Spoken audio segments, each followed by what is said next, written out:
নমস্কার বন্ধুরা, গাছের পাঁচালিতে সবাইকে স্বাগত জানাই। আজ আমি গাছের ফল থেকে কিভাবে সংগ্রহ করব যে বীজগুলো শুকনো ফল থেকে, সেটাই দেখাবো। এই যে বরবটি, কাঁচা বরবটি তো আমরা সবাই সবজি হিসাবে খাই, আর 2-4টে বরবটি পাকিয়ে যদি আমরা বীজ সংগ্রহ করে নিতে পারি, তাহলে আমাদের আর পরের বছরের জন্যে, নেক্সট সিজনের জন্যে আর বীজ কিনতে যেতে হয় না। নিজেরাই বেশি ভালো ভ্যারাইটির বরবটি হলে বাড়িতে এইভাবে বীজ সংগ্রহ করে নিতে পারি। তো এত বৃষ্টি হচ্ছে, এগুলো শুকিয়ে গেছে। বেশি বৃষ্টি পেলে, বেশি বৃষ্টির জল পেয়ে গেলে এগুলো থেকে আবার বীজগুলোতে আবার গাছ বেরিয়ে যাবে। তাই বৃষ্টি আসার আগে তাড়াতাড়ি এগুলোকে তুলে নিলাম। চলুন কিভাবে সংরক্ষণ করে রাখবো সেটা দেখাই। আমি 3টি বরবটি রেখেছিলাম, অনেকগুলোই বীজ পাবো। দেখি কিভাবে এখন সংরক্ষণ করা যায়।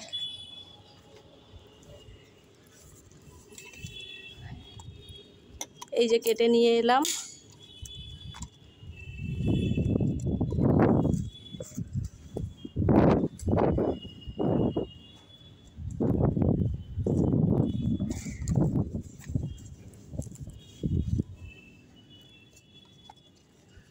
তিনখানা বরবটির বীজ অনেক পেয়ে যাব 3খানা বরবটি থেকে।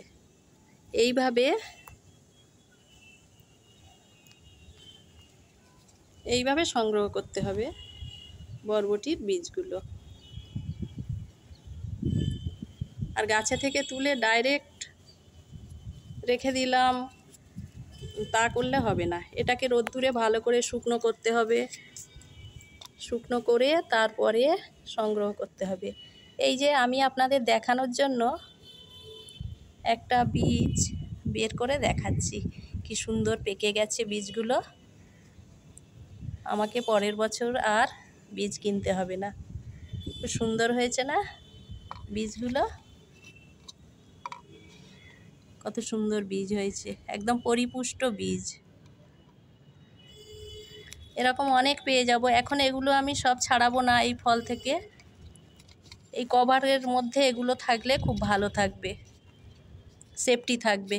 কোনো রকম পোকামাকড় বা অসুখ কোনো কিছুই এতে জীবাণু লাগবে না। এগুলোকে আমি ভালো করে শুকিয়ে সুন্দর করে রেখে দেবো, সংরক্ষণ করে রেখে দেবো। নেক্সট সিজনে আমি আবার এগুলোকে বসাবো। এই হলো বরবটির বীজ, শুকনো বীজ। আর বীজওয়ালার কাছে থেকে গিয়ে আমাদের কিনতে হবে না, আমার আর কিনতে হবে না। এইভাবে আপনারাও 1-2টো রেখে দেবেন পাকিয়ে। ভালো প্রজাতির সবজি যখন হবে, যে সবজি হোক, সে ঝিঙে হোক, ঢেঁড়স হোক, উচ্ছে হোক, বরবটি হোক, যাই হোক, কুমড়ো, লাউ, সব কিছু এইভাবে রেখে দেবেন। এতে খানিকটা সাশ্রয় হলো, আর বীজ কেনার ঝামেলা রইল না। সব সময় আমরা তো আর দোকানে গিয়ে বীজ কিনতে পারি না।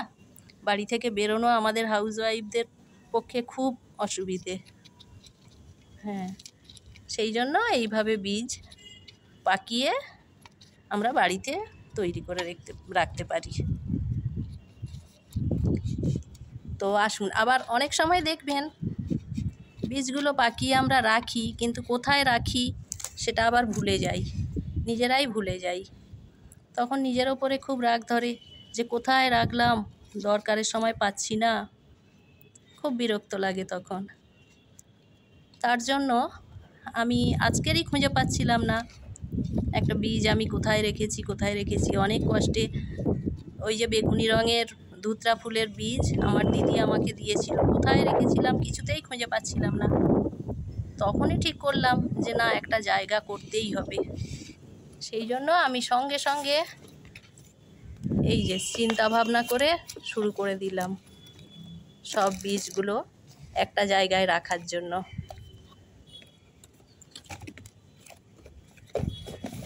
এইভাবে। এরকম বক্স তো আমাদের ঘরে আসে, পিচবোর্ডের বক্স। এগুলো আমরা ফেলে না দিয়ে যদি এইভাবে এর মধ্যে সব বীজগুলো সংগ্রহ করে রাখি, এইভাবে সব বীজগুলো এর মধ্যে সংগ্রহ করে রাখি, কত রকমের বীজ আছে আমার এতে। সব বীজ সংগ্রহ করে রেখে আর যদি এরকমভাবে এই পিচবোর্ডের বাক্সগুলো বাড়িতে রাখলে তো কোনো পলিউশন হবে না। এগুলো ভালো, কাগজের জিনিস ভালো। এগুলো না ফেলে দিয়ে যদি এইভাবে একটা কাগজে লিখে যে সিড বক্স বলে লিখে এইভাবে যদি আমরা সেলো টেপ আটকে রেখে দিই, তাহলে এটা আর ভুলবশত আমরা ফেলেও দেব না, আর বাড়ির কেউ ঘর গোছাতে গিয়ে ফেলেও দেবে না। অথচ সব সিটগুলো একটা জায়গার মধ্যে রইল, আমরা একসঙ্গে পেয়ে গেলাম সব সিটগুলো। আমি তো এখন থেকে এইভাবেই রাখবো, কারণ আজই আমি একটা বিশাল ঝামেলা পাকিয়ে দিলাম। আমার সিটগুলো কোথায় রেখেছি খুঁজে পাইনি। আমার অনেক সময় নষ্ট হলো, বিরক্তও লাগলো। তাই ঠিক করে ফেললাম এইভাবে একটা সিড বক্স বানিয়ে ফেলবো। যাবতীয় ফুলের বীজ, ফলের বীজ, সবজির বীজ, শাকের বীজ সব কিছু এর মধ্যে থাকবে, একটা জায়গায় সব পেয়ে যাব। কি ভালো আইডিয়া না সিড বক্স বানানো?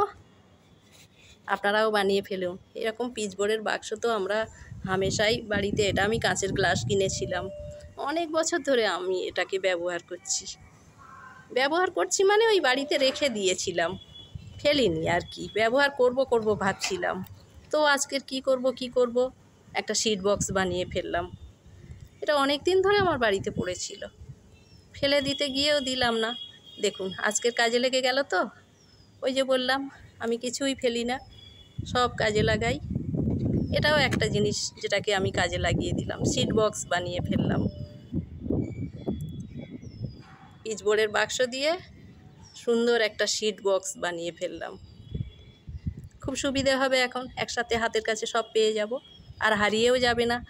বীজগুলো হারিয়ে যায়, ছোট ছোট জায়গা করে রেখে দিই, কোথায় হারিয়ে যায় ঘর পরিষ্কার করতে গিয়ে, আর হারাবে না। ভালো আইডিয়া না?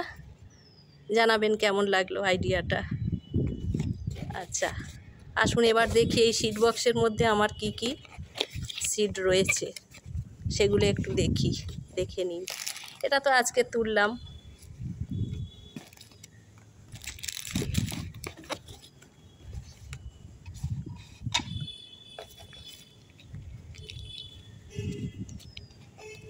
এটা কি আছে দেখি, কত সিড রেখেছি দেখছেন? এগুলো হচ্ছে ঝিঙের বীজ। এই যে ঝিঙের বীজ থেকে আমি ঝিঙের চারা বানিয়ে ফেলেছি ইতিমধ্যে, দেখছেন? ছোট্ট বাটি, এতে তরকা এনেছিল, এই বাটিটা না ফেলে একটা ছিদ্র করে আমি ঝিঙের বীজ পুঁতে দিয়েছি, কি সুন্দর চারা গাছ বেরিয়ে গেছে। এরকম চারা গাছ অনেক আমি বানিয়েছিলাম, আমার গাছ বড় হয়ে গেছে, ঝিঙেও দুটো একটা ধরতে শুরু করেছে। আমি আপনাদের আপডেট দিয়ে দেবো কেমন সুন্দর ঝিঙে হয়েছে আমার, দেখাবো। এটা গেল ঝিঙের বীজ। আচ্ছা এগুলো তো কুমড়োর বীজ, এই যে কুমড়োর চারা বানিয়ে ফেলেছি, এগুলো কুমড়োর চারা।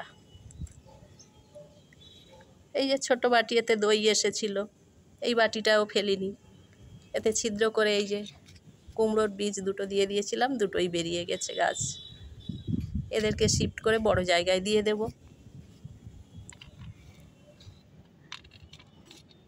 আর এই যে এগুলো শিমের বীজ, এগুলো শীতকালে আর কিছুদিন পরে এগুলোকে লাগাবো। শিমের বীজ, এগুলো ঢ্যাঁড়সের বীজ। অলরেডি আমার ঢ্যাঁড়স শুরু হয়ে গেছে, ফুল ফুটে গেছে, সেটাও দেখিয়ে দেবো একদিন। এগুলো পেঁপের বীজ, পেঁপে গাছও বানিয়েছি, পেঁপে কেমন হয় দেখাবো। পেঁপে গাছও করেছি। এতে কি আছে দেখি। হ্যাঁ, এই যে দেশলাইয়ের খোলগুলো, এই দেশলাইয়ের খোলগুলোও তো রাখা যেতে পারে। কাঠি শেষ হয়ে গেলে না ফেলে দিয়ে দেশলাইয়ের খোলগুলো রেখে, এতে আমি কি রেখেছি দেখুন, এই যে, হ্যাঁ, এটাও আমার চাষের জিনিস, অড়হর।